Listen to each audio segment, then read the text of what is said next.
Assalamualaikum warahmatullahi wabarakatuh. Halo anak-anak ibu semua, apa kabarnya hari ini? Mudah-mudahan tetap dalam keadaan sehat ya. Baik, masih dalam program SIM, Sosiologi ISMI. Kali ini kita akan membahas tentang strategi pemberdayaan komunitas di tengah pengaruh globalisasi. Globalisasi menimbulkan berbagai dampak dalam kehidupan masyarakat. Salah satu dampaknya adalah ketimpangan sosial. Melalui upaya pemberdayaan, akan tumbuh kemandirian masyarakat untuk berani menghadapi setiap tantangan, dampak atau peluang yang muncul di tengah-tengah globalisasi. Strategi pemberdayaan komunitas di tengah pengaruh globalisasi meliputi inisiator pemberdayaan komunitas, prinsip pemberdayaan komunitas, strategi pelaksanaan pemberdayaan komunitas, dan melaksanakan pemberdayaan secara bertahap. Adapun inisiator pemberdayaan komunitas itu antara lain pemerintah, swasta, dan juga masyarakat. Pemerintah sebagai inisiator akan memberi stimulus kepada masyarakat melalui program yang dilaksanakan. Misalnya program PNPM Mandiri, yaitu Program Nasional Pemberdayaan Masyarakat Mandiri. Adapun program lain dari pemerintah yaitu seperti program KUR, yaitu Kredit Usaha Rakyat, ataupun program P2KP, Proyek Penanggulangan Kemiskinan di Perkotaan. Inisiator yang kedua yaitu swasta. Lembaga swasta seperti perusahaan dan lembaga swadaya masyarakat atau yang biasa kita kenal LSM berperan besar dalam pemberdayaan masyarakat. Peran LSM ini sangat dibutuhkan untuk mewujudkan kesejahteraan masyarakat. LSM dapat secara mandiri memberikan sosialisasi, arahan atau bimbingan, dan mewujudkan program-program pemberdayaan. LSM juga dapat membantu pemerintah dalam mewujudkan pemerataan kesejahteraan masyarakat. Adapun inisiator yang ketiga yaitu masyarakat. Kegiatan masyarakat dapat mempererat hubungan sosial masyarakat. Misalnya seperti pemberdayaan ibu-ibu PKK melalui pelatihan ekonomi kreatif. PKK di sini merupakan wadah yang menyatukan ibu-ibu dalam satu dusun atau daerah untuk melaksanakan berbagai kegiatan yang bertujuan memberdayakan keluarga. Nah, program pelatihan kerajinan di sini diharapkan dapat membantu perekonomian keluarga.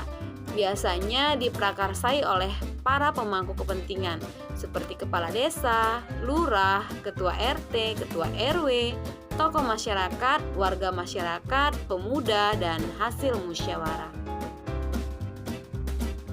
Anak-anak ibu, terdapat 4 prinsip pemberdayaan komunitas.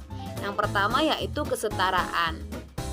Pemberdayaan komunitas hendaknya memperhatikan prinsip kesetaraan, di mana maksudnya adalah pihak pemberdaya dan komunitas yang akan diberdayakan memiliki kedudukan setara. Pihak pemberdaya atau pendamping diposisikan secara fleksibel. Selain memiliki tugas berbagi ilmu pengetahuan, mereka mendengarkan dan mengakomodasi pendapat masyarakat. Kesalahan yang sering terjadi, pihak pemberdaya memposisikan dirinya sebagai guru, sehingga yang diberdayakan menjadi kurang aktif dalam komunitas. Yang kedua yaitu partisipatif. Masyarakat diberikan kebebasan memilih dan merumuskan kebutuhan dalam pemberdayaan. Masyarakat diajak melihat kemampuannya dalam mencapai tujuan yang diinginkan, sehingga harapan antara pemberdaya dan masyarakat yang diberdayakan berjalan beriringan karena saling berpartisipasi. Yang ketiga yaitu keswadayaan. Proses menghargai kemampuan masyarakat dalam upaya pemberdayaan dengan mengedepankan kemampuan masyarakat. Inilah yang disebut dengan keswadayaan. Program pemberdayaan harus dapat menumbuhkan kemampuan kemandirian masyarakat. Prinsip memulai dari hal-hal yang dimiliki masyarakat menjadi panduan untuk mengembangkan pemberdayaan masyarakat itu sendiri. Yang keempat, ada prinsip berkelanjutan. Program komunitas dirancang secara berkelanjutan. Meski proses pemberdayaan selesai, program pemberdayaan dapat dilanjutkan dan dikelola masyarakat secara mandiri. Peran berbagai pihak seperti peran generasi muda diperlukan untuk mensukseskan upaya pemberdayaan. Nah, anak-anak ibu, Setelah tadi ada prinsip kesetaraan, prinsip partisipatif, keswadayaan, maka ada prinsip yang paling penting adalah berkelanjutan. Karena kalau kita sudah pandai, sudah mahir, tapi tidak dilanjutkan, sama saja dengan nol besar. Selanjutnya kita akan membahas tentang strategi pelaksanaan pemberdayaan komunitas. Adapun strategi yang dapat diterapkan yaitu sebagai berikut. Yang pertama yaitu mempertimbangkan potensi masyarakat. Pihak fasilitator atau pemberdaya komunitas hendaknya menghargai segala potensi yang dimiliki komunitas. Tujuannya untuk menekankan penguatan anggota komunitas untuk mandiri. Yang kedua yaitu memberikan pendampingan secara berkelompok. Selain mempertimbangkan efisiensi dan keterbatasan waktu serta biaya, pelaksanaan pemberdayaan akan lebih efektif jika dilakukan secara berkelompok. Yang ketiga yaitu memberikan pelatihan secara khusus. Pihak pemberdaya perlu mengakomodasi usulan anggota masyarakat yang meminta dilakukan pelatihan tertentu di luar program pemberdayaan. Misalnya seperti pelatihan pembuatan kerajinan tangan dan lain sebagainya. Yang keempat yaitu mengangkat kearifan lokal. Pihak pemberdaya perlu mengangkat kearifan lokal dalam upaya pemberdayaan komunitas.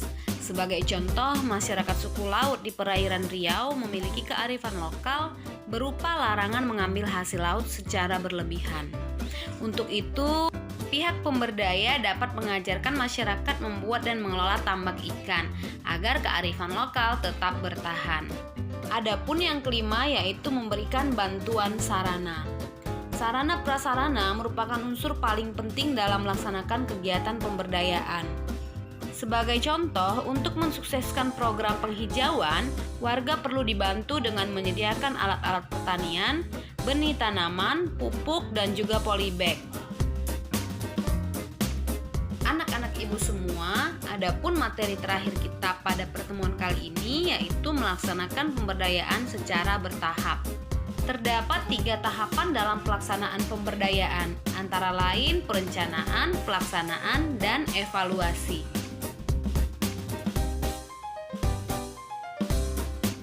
Untuk lebih jelasnya, mari kita lihat tabel berikut. Tahap 1 berisi kegiatan perencanaan tingkat masyarakat dan perencanaan tingkat lembaga. Adapun metodenya yaitu Participatory Rural Appraisal yang biasa disingkat dengan PRA. Adapun tahap kedua yaitu berisi kegiatan pencerahan dan pemberian motivasi serta fasilitasi. Untuk metodenya yaitu pendampingan dan pengembangan kelompok. Adapun tahap ketiga berisi kegiatan evaluasi dan terminasi. Sedangkan metodenya yaitu pengakhiran program serta penyerahan tugas pendampingan kepada masyarakat.